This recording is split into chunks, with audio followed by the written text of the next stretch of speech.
morning, everybody. There's just one thing I remembered we needed to do to make it easier for you to see us, which is turn some stage lights on. So hang on just one moment. Oh, Janice is on the way. Banjo player to the rescue. Hey, everybody, welcome to as usual. Yes, welcome to Jubilee Circle. This morning we are discombobulated this morning, but hey, we're glad to be here. We're glad that you are here with us. As usual, we are discombobulated. So today we are continuing our Via Positiva theme of the Great Wide Open. We are exploring ways that we can break our habit of closing our hearts to the world and learn instead, let there be light, how to remain open no matter what the world looks like around us. You know, we hear that word abundance. We hear it so many times, and our thoughts usually turn to material things, enough money for a new car perhaps, or a new house, or travel, or to get and own other things that we believe that we want or need. There are even folks out there who teach about the law of attraction as simply a way for us to get more stuff and make our wildest dreams come true. But none of this is really abundance. It's just the ego's way to keep us living into what A Course in Miracles says is really driving that egoic agenda, and its slogan is, seek but do not find. Sure, we can get the car or the house or the vacation or anything else we might desire in this physical form, but even after we do, we find out we need more, and then we need even more, and maybe even just a little more to keep feeling what we call happiness.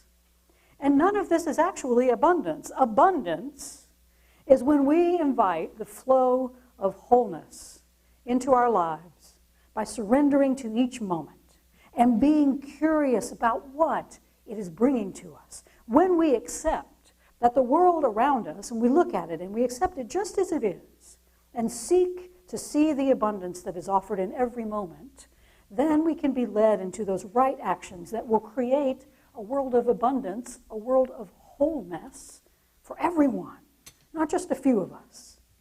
We want to live in this abundant world where our needs, if not all of our desires, are met. That's abundance, because that is wholeness. So abundance is just another word for wholeness. It is a state of living where we understand that this limitless realm of God that we swim around in all the time is always meeting our needs. If we will just live in that great wide open where we're willing to receive whatever comes, whether our ego says that's what we want or not. When we can spend our days in a state of open-hearted living jubilance, the resources will flow in. They will flow in, through, and around us in miraculous ways that will make us say, oh yeah. At every Jubilee Circle, we usually are smelling sage by now, but I told you, our word today, kids, is discombobulated. And today's Jubilee is brought to you by the key of A. We discovered that every song we're doing is in the key of A. So for all you music geeks out there, now you know. So we're usually smelling sage by this time, so now we're going to get the sage up. We burn sage and sweetgrass as a way to bring us into this space through our senses, through all of our senses, our touch and our smell, and we're already tasting the discombobulation this morning. So let us do the rest of it. And we call the four directions to orient ourselves physically in this sacred time and space. Let us turn and face the east. As the sun rises in the east, this day and every day, Holy One, let us say, oh yeah. Let us feel the holy yes to every new day and be willing to allow the day to unfold according to your guidance and will. Help us, Holy One, to look for the chance to say yes to life that you put before us in each moment, in the smile of a stranger, in the beauty of creation, or in the simple recognition that it's always a good day to be alive. Quarter turn to the right and we face the south. Holy One, sometimes it's hard to muster an oh yeah in the sweltering heat from the south, but remind us that without the heat and the sticky humidity, there would be no cool relief in the coming fall breezes. Help us to see the joy, even in the sticky, humid moments as we enjoy the bountiful and delicious harvest of summer fruits and vegetables. Remind us to savor these moments and these flavors of the summer. Quarter turn to the right and we face the west. At the end of this day and every day, Holy One, remind us to remember all of the things that made us say, oh yeah, throughout the day and be grateful for each moment where everything that could go wrong went right instead. Remind us to be thankful for the moon, the stars, and the galaxies that put our problems into perspective. Remind us to be grateful that another day of amazing oh yeahs await us when the new dawn breaks. Quarter turn to the right and we face the north. We ask for the wisdom of the North, Holy One, that knows even in those frozen times when oh yes seem few and far between, that they are still there, waiting to be recognized, even in times of despair or sadness. Reveal to us, Holy One, that the yeses we can say and embody, even when the world seems filled with times of no and oh no. Turn back toward the center. We are all a bunch of embodied oh yes. Everyone you know and meet can be a source of joy for us as we say yes to life together in community.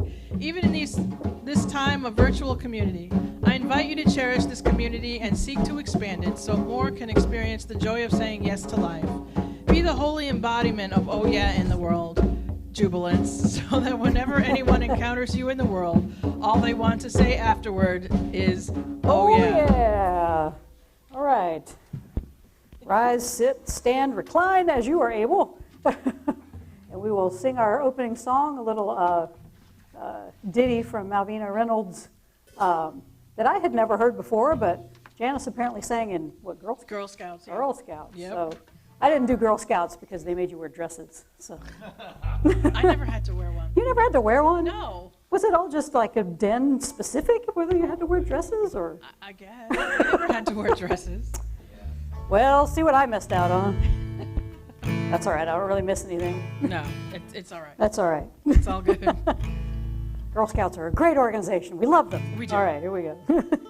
So let's sing a little Magic Penny this morning. And if you would like to follow along, our celebration outline is at our website at jubileecircle.com or on our Facebook page.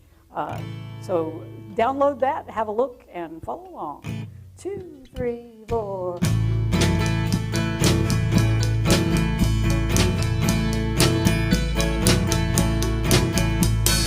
Love is something if you give it away, give it away, give it away. Love is something if you give it away, you end up having more.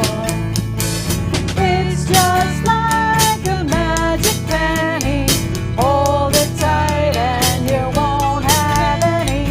Learn to spend it and you'll have so many, they'll roll all over the floor. Love is something if you give it away, give it away, give it away. Love is something if you give it away, you end up having more. Money's dandy and we like to use it, but love is better if you don't refuse it. It's a treasure and you'll never lose it unless you lock up your door. Love is something if you give it away, give it away, give it away. Love is something if you give it away, you end up having more. So let's go dancing till the break of day, and if there's a piper we can pay. For love is something if you give it away, you end up having more. Love is something if you give it away, give it away, give it away. Love is something if you give it away, you end up having more. Oh yeah. All right. Be seated, continue reclining, however you want to spend your morning with us this morning. We are just happy that you are here and spending it with us. So welcome again to Jubilee Circle. A little bit about us. We are in Columbia, South Carolina this morning, as we are every morning. We are a spiritual community here in this city, offering inspiration, affirmation, healing, and service to live abundantly, love wastefully, and awaken to our true divine self. And we are a progressive and inclusive community affiliated with the Jubilee community up in Asheville, North Carolina. We're influenced by Hebrew and Christian scriptures, but we give that a little metaphysical twist by reading it through the lens of A Course in Miracles. And we also ground ourselves in something called creation spirituality, which basically means, it's got a lot of moving parts to it, but the bottom line is, it means we're beginning not in that dark place of original sin, but we begin in that bright place of delight, that original blessing, where God created this amazing infinite universe, this blue boat we call home, all of the creatures upon it, and finally, in that controversial and still much debated move, God decided one day, hey, let's create some human beings. And so here we are, and we are a mishmash. We are great. We are beautiful. We are creative. We are infectious in good and bad ways. We are creative, and I said that. Oh, we are maddening. We are sometimes irritating, and we are always, in some ways, very recalcitrant human beings. But God, when God looked at everything that had been created, God didn't go, whoa, what was I thinking? God said, that is all very, very good. And God continues to delight in all of creation and invites us to do so as well. Oh, yeah. All right, so just a few announcements as we move along. Next Sunday, we'll continue our Via Positiva theme of the Great Wide Open. We're going to use some music from Paul Simon as we learn how to open our heart to our true divine self. All right, so Cece and the recalcitrants have been very, very recalcitrant in actually getting stuff together to do a concert for y'all, a virtual concert. We've had some illness hit the band.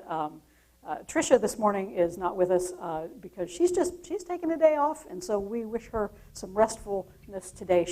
Everybody's healthy. We're all good. Michael is feeling much better, so he's back with us this morning, and we missed him very, very much. And so all of the band, let's just introduce the band. Beth DeHart back here on drums, Keith Edwards on the bass, and Janice Mewborn over here. The banjo player. The banjo player who plugs in lights, and our backup light plugger inner. Yes.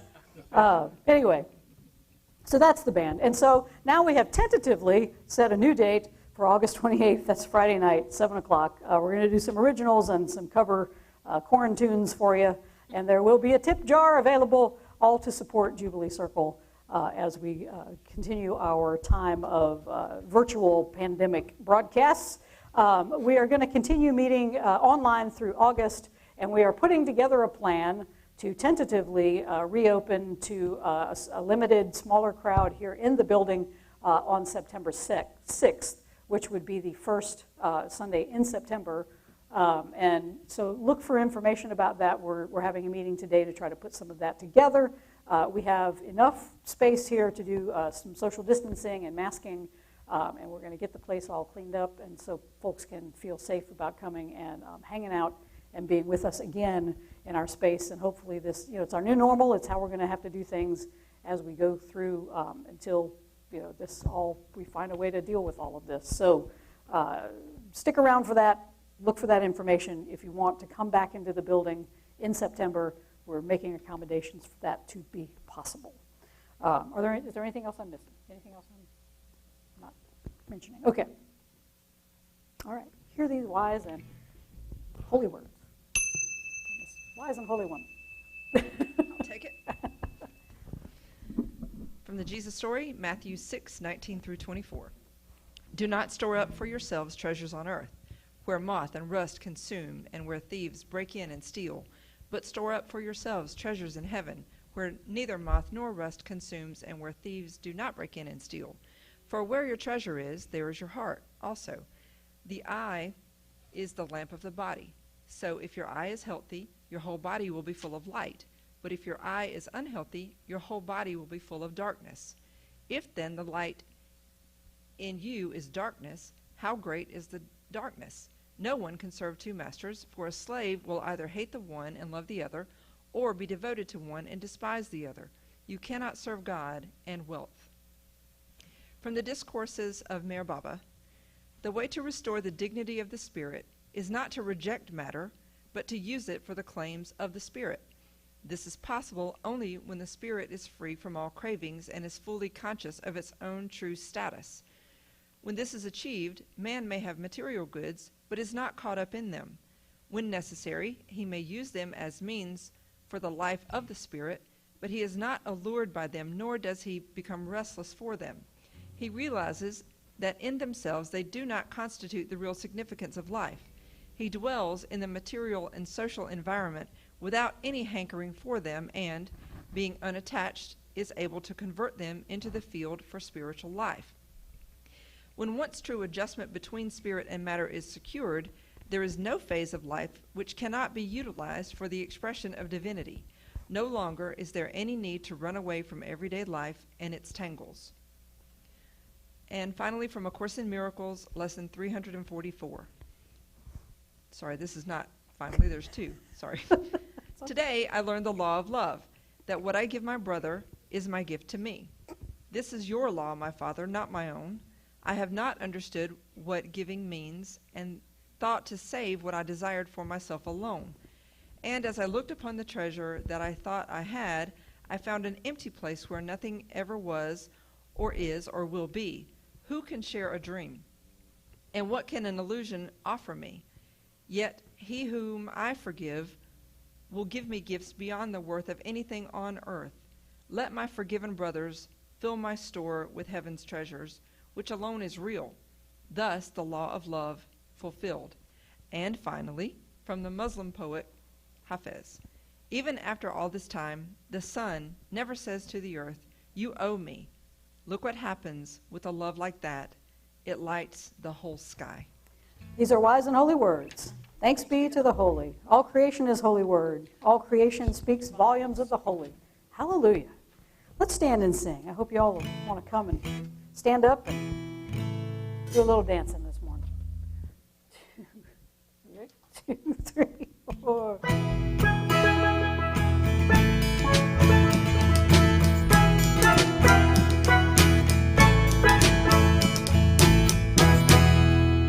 Well, it's high time you realize that I must live my life as it surrounds me. I can give you all the room you need to be yourself as I am in the same key. We can live our lives together, yes, and still remain ourselves if we believe. And I believe, oh, darling. Got to keep an open heart, got to keep an open mind, got to keep working hard, or you get left behind. Got to keep loving, got to keep breathing, got to let nothing get in the way of living.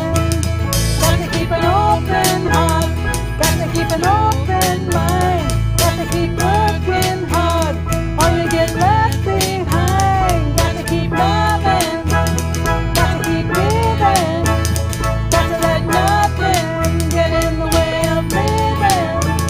Got to keep open. Oh yeah. All right. So our song. You sit down if you actually stood and danced, or just keep dancing. It's okay. Nobody's watching. Our song this morning comes from folk singer John Gorka. It's a song called Gravyland, and it appeared on his 1992 release called Temporary Road. And it goes a little like this. 2, 3, 4.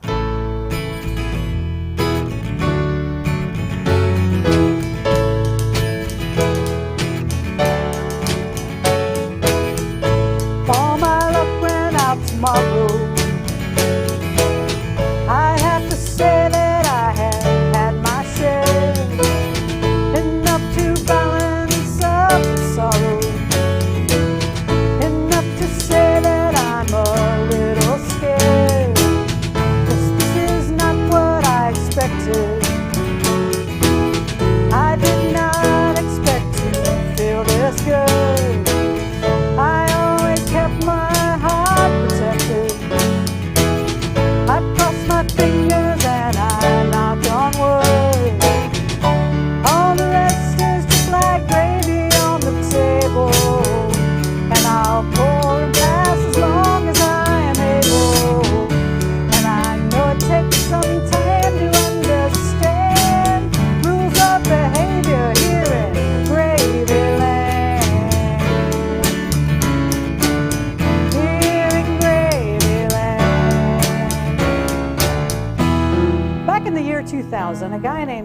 Daniel Suello left his life savings of a big old $30 in a phone booth in Utah, and he walked away.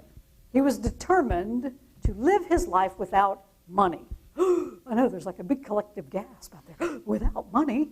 Well, he lived for many years in desert caves outside of Moab, Utah. He took no public assistance, so he wasn't a mooch. He didn't take government assistance. Instead, he lived off of gifts of food and supplies from friends and strangers. And when he ran low, he would go to the local Trader Joe's and dumpster dive. He said he would find food that would last him for a month, for weeks. Suello says he chose this cashless lifestyle because of the inherent brokenness of our cash-reliant society that we live in. And he wants to show that people can experience abundance even more keenly when cash isn't part of the picture. The fewer possessions people have, Suello says, the more generous they are, the more they realize we have to share. This idea of sharing, he says, is more common in a poor culture than in a wealthier culture. On the other hand, he says, our capitalist society considers it a virtue, he says, quote, to take more than we need, to take more resources than the earth can sustain. And that kind of a system, he argues, has no choice but to eventually fail. So what Suello says he's learned in all of these years of living without money is this: everything is a gift.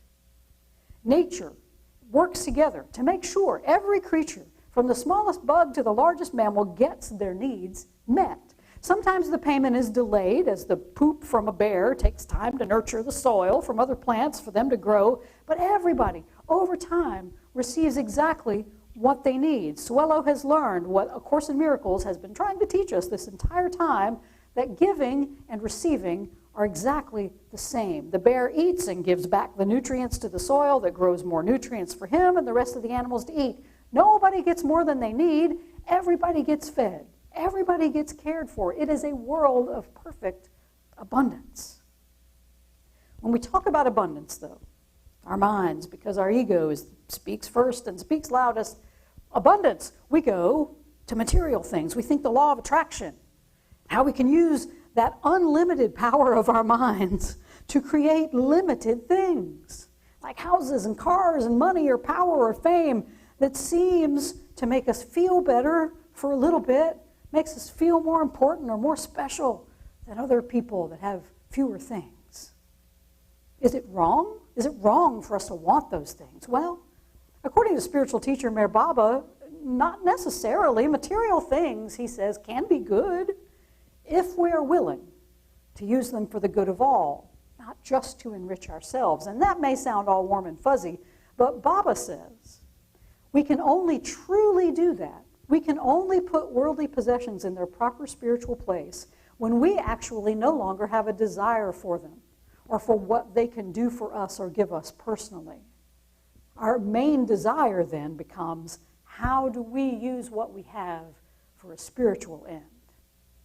That kind of person, Baba says, realizes that in themselves, material things do not constitute the real significance of life. He dwells in the material and social environment without any hankering for them. And being unattached is able to convert them into the field for spiritual life.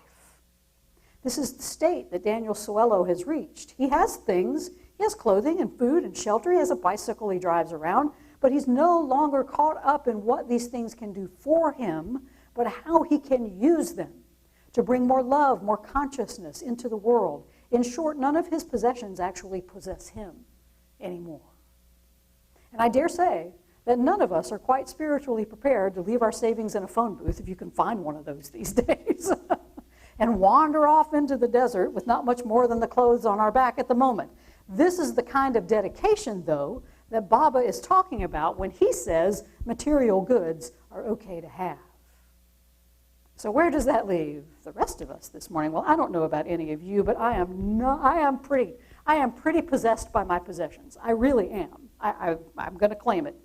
I can't claim to be anywhere near the spiritual depth of Suello or the other people that Meher Baba describes. This is not something, though, to cause us despair. Instead, it's a really good way to check our spiritual progress from time to time and see where we are on this scale of, do my possessions possess me or not? I may not be ready to chuck it all and move to a cave, but the message of both Baba and Suelo, my understanding of it at least, is this. We all, right now, in this very moment, live in gravy land. And we're still there.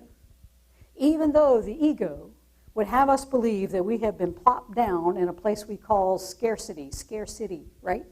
Scarcity. Where it's everybody for themselves, and there's limited resources. Jubilance, no, your abundance. It is a natural state of being. We are here in gravy land. It's not a state of having or doing or attracting. It's what we are. Jubilance, this morning, welcome.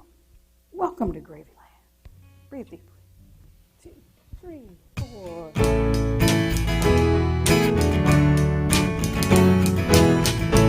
All my luck ran out tomorrow,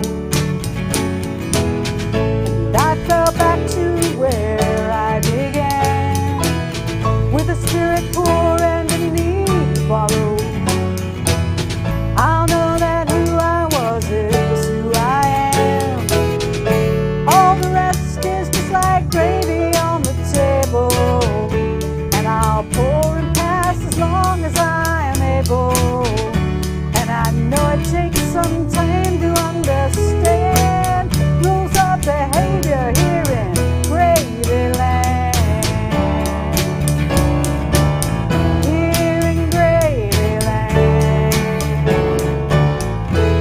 Oh, but our ego loves to convince us that our little piece, our little square piece of property here in Scare City is where we belong. Not only that, it is all we deserve. And we should always be striving for more. Here in Scare City, we got to break our backs. We got to out-scheme and out-compete each other to climb the ladder of success. The more money you can get, the more prestige, the more power, then the more toys you get to have. And that's the point of being here, right? Right? Get more and more and more. Well, not according to that Jesus dude. I mean, I know he's a buzzkill, but anyway. In today's reading, we encounter one of his classic warnings, one of his classic buzzkills about not storing up earthly treasures for ourselves. But instead, he says, collect your treasure in heaven, or the universe, if you like. Universal treasure is something that can't be kept in a bank. It can't be kept in a bank or under your mattress. Universal treasure, Jesus says, is where your heart is. Both Jesus and Baba agree, though, that sometimes our hearts get confused. They can be full of craving, full of attachment to things. Our eyes may be clouded by greed and darkness, Jesus says, in which case we will only see the value of things in this material world at the expense of our own spiritual well-being. In this moment, Jesus says we have a choice. But like Baba is talking about, this one can't be made halfway. We can't serve both God and material things, Jesus says. If we do it by half measures, then we get half blessed in return. We struggle on this border of gravy land and Scare City, trying to keep our citizenship in both. If you want to live in abundance, Jesus says, you got to renounce your citizenship over here in Scare City. Make that final migration into gravy land. And how do we make that move? Well, we need a miracle, don't we? Right? We need a change in perception about what this physical world is all about. We can't live in this great wide open of abundance until we realize that abundance isn't about getting things. Abundance is about claiming our wholeness. Right in this very moment, everything we need is here. And it's only here because that's only where we are. We're not in the past, we're not in the future, we're right here. We get it wrong when we base our thinking on these old ideas about prosperity and abundance. We have always relied, in modern times, I guess, it used to be a barter system, but we've always mainly relied, it's been our experience, of a cash-based society. And we think to believe otherwise is crazy. And at least that's what the ego tells us. But what if, thought experiment right here, what if, in this moment, like Daniel Suelo, we shift our perception away from what the past tells us. It's always been this way. That's what the past tells us. It can't be any other way because this is how it's been, and it's how it's going to be. But what if we shift our perception away from that into this moment that says everything we need is here. Whatever we need, we can find it. And then we can share it with others. We can create an economy not based on money, but on sharing, on our gifts, on doing for others what they can't do for themselves. And yes, your ego goes, well, that's stupid, but it's not a crazy idea. A gift-based economy exists. It's possible to expand in this world where we base an economy on our common need and not our individual greed. We begin by dreaming of a better world. All of our thoughts become things. When we're dreaming of that better world where everyone gets fed and clothed and housed and encouraged to share their talents and gifts with everyone else, our minds are powerful, people. They are powerful. These bodies may house unlimited beings. And those unlimited beings, even within these bodies, can call new, unthought of realities into being. We created the one we're in now. You like it? How's it working out for you? Why not work together to create a new one that's based on mutual respect, sharing, on care and compassion? But that old mayor of Scare City, that's just a pipe dream, it tells us. A liberal communist lie from the pits of hell. That's what we hear. That'll mean personal ruin for everybody. You'll have to give up your toys. You'll have to give up your power and your prestige and live in a cave like some prehistoric human being. And we believe it. We sure do. And we continue to just create more of the same. And we yearn for abundance in all of its familiar material forms. And we refuse the wholeness that the Holy offers us in every moment. And I don't blame any of us. It's easier that way. This illusion, it's pretty darn comfortable. The idea of being outside of it, the idea of believing that it's not true, well, that's pretty scary. So we've chosen our master already. We're living comfortably, if not happy, here in our digs in Scare City. Gravyland. Right. What are you talking about, crazy person? But what if it isn't? What if it isn't crazy? What if jubilants were already in Gravyland? Where abundance is flowing in all its forms, just waiting for us to recognize it. That miracle, that shift in perception, to see it and enjoy it. A Course in Miracles teacher Ken Wapnick says, what makes us whole, what brings abundance, remember wholeness is abundance, is when we turn our power to create over to the Holy Spirit. When we suspend our disbelief, even for a moment, we can receive a miracle of a new perspective, a new way of seeing the world and living together in it. The miracle, Wapnick says, does not give us material things. I am so sorry. I'm going to say that again. Because many people are like, "Aw, the miracle," Wapnick says, does not give us material things. The miracle simply undoes the defenses that were based on our belief in lack, and which reinforces this scarcity principle. This process, he says, then returns our minds to its original and ongoing state of being one with God. Hey, that's where we are in Gravyland, having everything that God gave us in creation: joy, unity, freedom, and happiness. And when that happens, jubilants, finally, we will see Gravyland everywhere we look. Breathe deeply. 2, 3, 4. All the rest is just like gravy on the table, and I'll pour and pass as long as I am able. And I know it takes some time to understand rules of behavior here in Gravyland.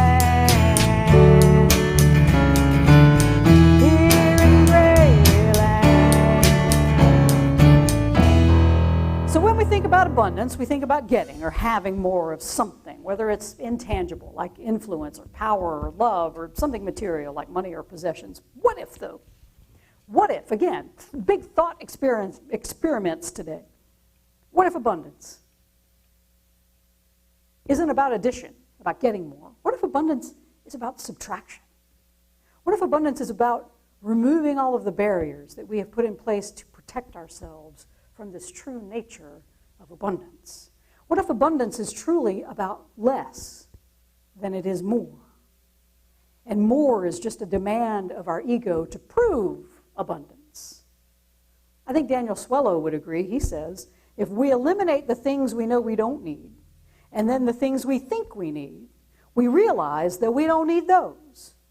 And we can keep dropping them away. Abundance, then, it isn't about getting more of anything. It's about needing less of everything to be satisfied, to find that true joy that resides within each of us. And I think Jesus might agree on this point, because if we are truly selecting one master over the other, separation of the ego versus the unity of our true divine self, then giving up things we think we need can be part of that transition. Spiritually, after all that has been said, spirituality is a process of subtraction and not addition. But what we gain by seeking less in the material world is immeasurable.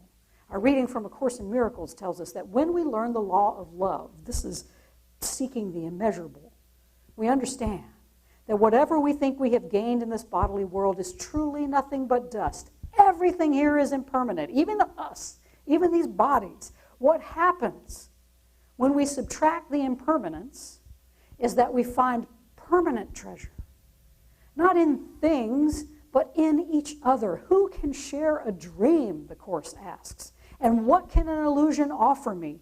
Yet he whom I forgive will give me gifts beyond the worth of anything on earth. Let my forgiven siblings fill my store with heaven's treasure, which alone are real. This is the law of love fulfilled. Abundance is the law of love fulfilled. It has nothing to do with how much stuff, power, or influence you may have in this outer world. It has everything to do with how much love you have and how much of it you're willing to give away to bring even more love into your experience in this bodily world. Giving is receiving jubilance. We say it here all the time, and it is true. When you give away material stuff, it is absolutely true that you have less material stuff. But when you give away all that you truly have, which is your love and your joy and your peace and your compassion, all of it will come rushing back to you a millionfold or more. That is abundance. And the Course tells us that whatever you are missing in your life is exactly what you are not giving. That is because giving and receiving are the same. If you feel like your life is lacking in an abundance of love and joy and peace and compassion, that's because you're not spending what you have. You're not giving it away in every moment that passes before you, because if you were, you'd be swimming in an ocean of love and joy and peace and compassion all the time, no matter how chaotic the world around you seems to be. So how do we achieve this state of blissfully pared down abundance? Well, we pack up that house in Scare City and we move to Gravy Land. And we do that by constantly giving away the only thing we truly have to give, and that is love. Then we can embark on this grand tour of forgiveness of anyone and anything we blame for causing us unhappiness or despair. We can forgive because in the grand scheme of true reality, with that capital R, no offense has ever occurred. Offenses cannot exist. Someone may do us wrong on this physical plane, but it's all part of that cosmic lesson we are here to learn. We may not give the offender the key to our house, but we do give them our full forgiveness because we understand we're all in this classroom to learn. We are all in this together because there's one of us here, despite all of this outward evidence of separation. So forgiveness is easier if we focus on the intention and not the form. In this world of form, we see limits. We live in scarcity. But when we release the form, the offense we feel in this bodily world, we can move into Gravy Land because we understand forms pass away. Everything here that we see, it's impermanent. But the intention we all have in this bodily form is to learn how to choose love over fear, whether we are consciously learning that lesson or not. None of this means, here's the good news, none of this means that we have to renounce all of our possessions and sell everything and give up our money, unless we feel called to do that, like Suello has. It does mean, however, as both Baba and Jesus point out, that we have to get to that spiritual place, that highly spiritual place where money and things and power don't possess us anymore. When we can see the worldly goods and influence that we have as a gift to be passed around freely and used to bring more love into the world without being caught up in them ourselves, then we will be truly serving that one master of love, and we will use all the resources we have to do that. So I invite you this week, Jubilants. Check your address. Where are you living? Are you in Gravy Land? Are you in Scare City? Be open to the answer, because if you are looking to move over to Gravy Land, to immigrate, start giving all away. Start giving it all away. Give away your love. Give away your joy. Give away peace and compassion. Give away as much of it as you can muster. Forgive everybody around you, because we are all just drops in the same ocean of the holy. And as that Muslim mystic Hafez puts it all succinctly, wraps it all up for us, even after all this time, the sun never says to the sky, "You owe me." Look what happens with a love like that. It lights the whole sky. Oh yeah. 2, 3, 4.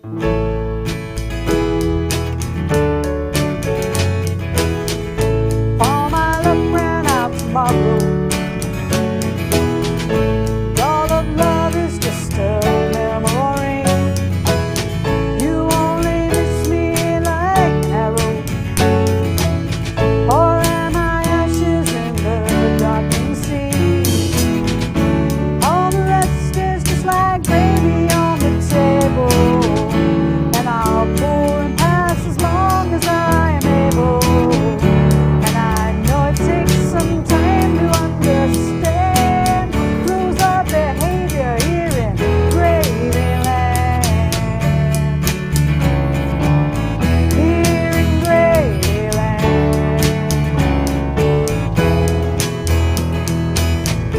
All my luck ran out tomorrow. All my luck ran out tomorrow. Oh yeah.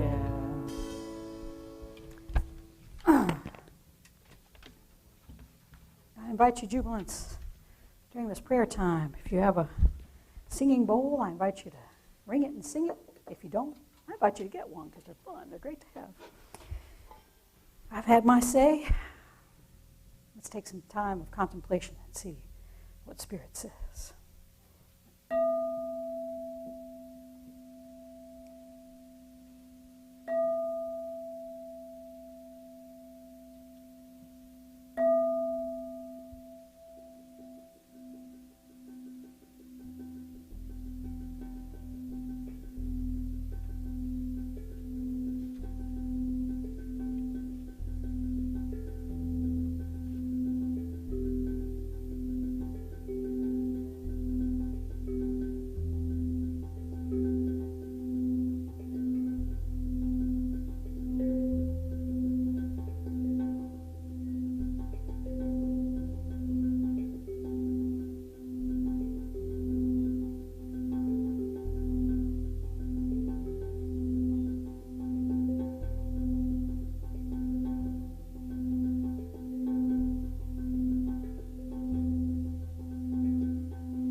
And happiness, health, wholeness, and happiness. Praise the good and raise the word with health, wholeness, and happiness. Well,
All right, we're going to adjourn to our Zoom meeting, our little talk back. If you want to spend some time in fellowships and spend some time chatting with fellow jubilants, I invite you to jump on the Zoom call here in just a few minutes. You'll find the link to that at our website at jubileecircle.com or on our Facebook page, and we invite you to join us for some. We've had some lively discussions over the past few weeks, so if you missed it, you've missed a lot of good talking and good reflecting on what's going on and how people are perceiving the message. So please join us on Zoom in just a few minutes. Before then, okay, it's kind of awkward where I've talked about abundance is not money, but and now I'm going to ask you for money. The reality is we still do live in a cash-based society, and your gifts, though, are very important to helping Jubilee Circle continue to thrive and continue to be the ministry that we want to be and grow into being here in Columbia, South Carolina, and out there in the virtual world as well, now that we're reaching more people who are not based in Columbia, South Carolina. And what we do with our funds is that we maintain this building, we help out in the community, and we also pay a couple of staff members, so that's a good thing too, and we would like to continue that. But as we move toward trying to reopen and so folks can gather back in this building, we do want to thank everyone who has been giving to us and has continued their support. As I think this has been like 5 months already. It was like the second Sunday or third Sunday in March that we started going viral. Yeah. Video. Yeah, we'd like to go viral. That would be great. Y'all share this around the world. Viral, so to speak. Anyway, so anyway, you can give. It's very easy. By going to jubileecircle.com, there is a link there that you can give, and we thank you in advance for all of your support. And we do say, because we say it here all the time, that giving is receiving. God's love is always met and will always meet my needs. I give freely and receive joyfully, knowing that giving and receiving are indeed the same. So again, thank you all for your support. And now we will move over to our Zoom call. So we will sing our way out of here, and we will see you over there on Zoom.